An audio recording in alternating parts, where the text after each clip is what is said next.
સુરતના Delhi gate traffic police ચોકીમાં PI સાથે કેટલાક લોકોએ માથાકૂટ કરી હતી, જે ઘટનાનો વિડીયો વાયરલ થયો છે। આ મામલે ટ્રાફિક ડીસીપી મીડિયાને કહ્યું હતું, આ મામલે તપાસ કરાઈ રહી છે।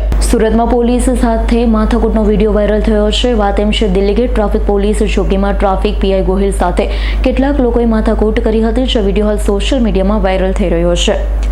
વાયરલ વિડીયોમાં દેખાતા 2 થી 3 ઇસમો પોલીસ સાથે જીબાજોડી કરતા હોવાનું કેદ થયું છે, તો પોલીસ સાથે જીબાજોડી કરનારાઓમાં એક મહિલા પણ દેખાઈ રહી છે। માથાકૂટ કયા કારણસર થઈ છે, આ મામલો કઈ રીતે બીચક્યો તે તો પોલીસ તપાસ બાદ જ સામે આવશે। ત્યારે અંગે ટ્રાફિક ડીસીપીએ કહ્યું છે કે હાલ આ વાયરલ વિડીયોને લઈ તપાસ થઈ રહી છે।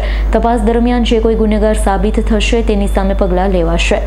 અમારા સર્કલ 6 છે, એમનું નામ વાયમ ગોહિલ છે અને એક સોશિયલ મીડિયામાં જે વિડીયો વાયરલ થઈ રહ્યો છે એમાં જે પ્રાથમિક કારણ અમને જાણવા મળ્યું છે, એમાં એ વાહન ચાલક રોંગ સાઈડમાં પોતાનું વાહન ચલાવતો હતો અને એમને રોકવા જતાં જે બોલાચાલી અને જે વિડીયોનો કન્ટેન્ટ છે એ પ્રમાણે ત્યાં પીઆઈ સાથે માથાકૂટ થયેલી હતી। એમાં હાલમાં રીજન 2 એસીપી દ્વારા અમારા ગામિત સાહેબ છે એમના દ્વારા હાલમાં તપાસ હાથ ધરવામાં આવી છે। તપાસ પૂર્ણ થતાં એમાં ચોક્કસપણે જે પણ એનું તારણ નીકળશે એ પ્રમાણે કાર્યવાહી કરવામાં આવશે।